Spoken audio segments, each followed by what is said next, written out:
La formulation de ce gel de douche est très particulière. En plus d'être très doux, sans sulfate, apaisant, hydratant, il a la particularité d'être nourrissant.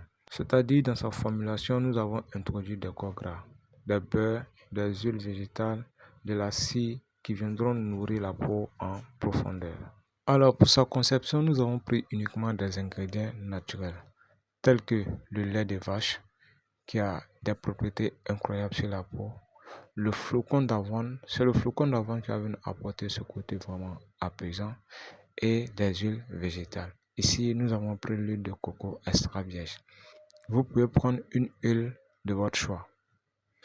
Pour l'huile, nous avons pris environ 10 grammes. À présent, on va venir peser les beurres. Le premier beurre sera le beurre de karité que nous avons pris à hauteur de 5 grammes.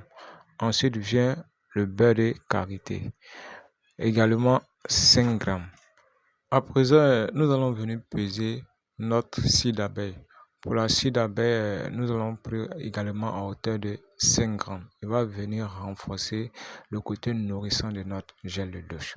C'est ce qui fait la différence de ce gel de douche par rapport aux autres.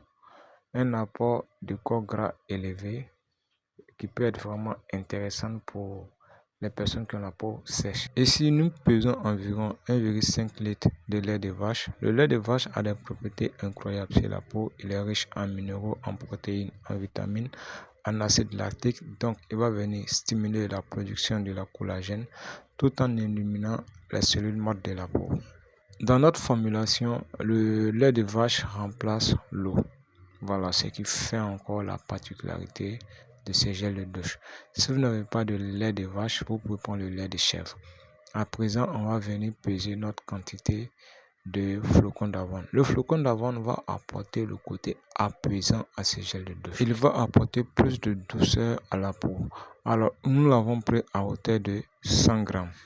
Une fois que nous avons pesé la quantité de lait de vache et de flocons d'avoine, nous allons venir concevoir notre solvant. C'est notre solvant qui va servir à dissoudre nos différents tensioactifs.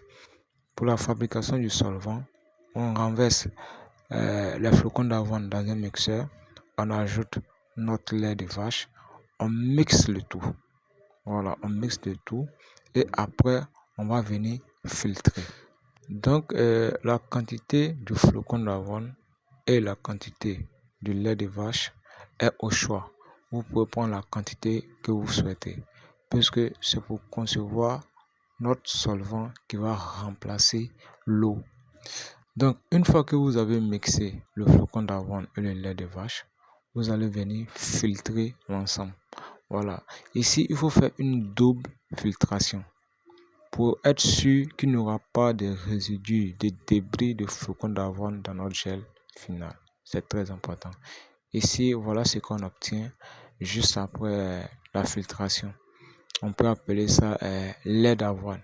Voilà, si vous voulez, vous pouvez donner le nom que vous voulez.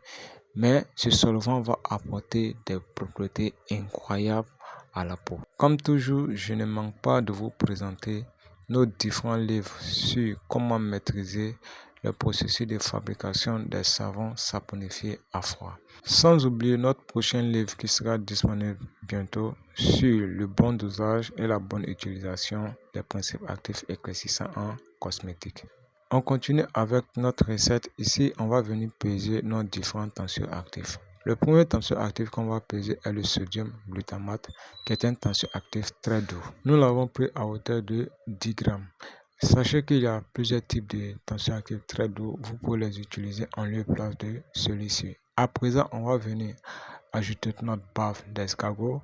La bave d'escargot, nous l'avons pris à hauteur de 3 grammes, mais vous pouvez augmenter ou prendre une quantité beaucoup moindre. Une fois que nous avons bien mélangé la bave d'escargot et notre tensioactif, on va venir ajouter notre solvant d'avoine et de lait qu'on a filtré auparavant. Alors ici, vous mélangez l'ensemble jusqu'à ce que le tensioactif se dissolve complètement. Il faut être vraiment patient ou bien vous pouvez laisser reposer toute la nuit. Comme je l'ai mentionné dans mes précédentes vidéos, évitez d'utiliser des tensioactifs qui contiennent du sulfate. Cela peut irriter énormément la peau, assécher les cheveux. Une fois que nous avons fini de mélanger notre premier tensioactif avec notre lait d'avoine, nous allons venir ajouter le second tensioactif. Ici, c'est le coco glucoside. Il a été pris à hauteur de 10 grammes. Une fois que vous l'ajoutez, vous mélangez l'ensemble jusqu'à obtenir votre base de gel douche. Alors, le conseil que je peux vous donner lorsque vous réalisez un gel de douche, c'est de maîtriser les différents types de tensioactifs. C'est la base. Et surtout, éviter les tensioactifs qui vont irriter la peau. Surtout le Tensagex, le SLES, le SLS, le Texapon. Eux, ils sont plus adaptés pour faire des savons liquides, pour faire les vaisselles, les lessives. Ils sont moins adaptés pour la peau. À présent, nous allons venir ajouter nos corps gras, c'est-à-dire beurre de karité, beurre de cacao, cidre d'abeille et l'huile végétale.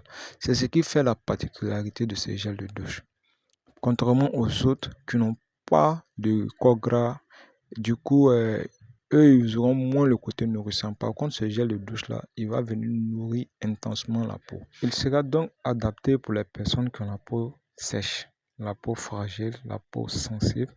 Il sera beaucoup plus adapté pour les bébés, pour les enfants, même pour les personnes aussi qui ont la peau grasse. Donc, on va dire qu'il est adapté à tous les types de peau. Donc, pour les personnes qui sont vraiment intéressées par la conception de produits cosmétiques uniquement avec des ingrédients naturels, voilà, cette formulation pourra vraiment vous être utile.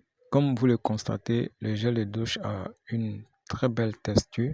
On n'a pas eu à ajouter des agents épaississants tels que les gommes xanthane ou bien les carbomères. Le plus important, c'est de maîtriser la base, la technique de conception. Et vous verrez, vous n'aurez pas utiliser des ingrédients superflus qui ne vont rien apporter à la peau, mais qui viendront surcharger vos produits finaux. Un élément très important à ne jamais oublier, c'est de mesurer toujours le pH final de vos différents produits cosmétiques. Ici, on a un pH qui tourne autour de 5, ce qui est idéal pour la peau. Cela veut dire quoi? Ce gel de douche va venir nettoyer la peau sans enlever les films hydrolipidiques et en préservant la flore cutanée de la peau. Ici, on vient tester nos gels de douche et voir comment est-ce qu'ils se comportent. Vraiment, à l'utilisation, c'est très doux. Franchement, parmi tous les gels que nous avons eu à concevoir, ce gel de douche-là, il est particulier, il est très doux, hydratant, apaisant et nourrissant. Aussi, il a une très bonne mousse. Voilà, il mousse très bien. Bon, là, nous sommes à la fin de notre vidéo. Si vous avez aimé la vidéo, likez la vidéo et n'hésitez pas à vous abonner à la chaîne pour plus de vidéos.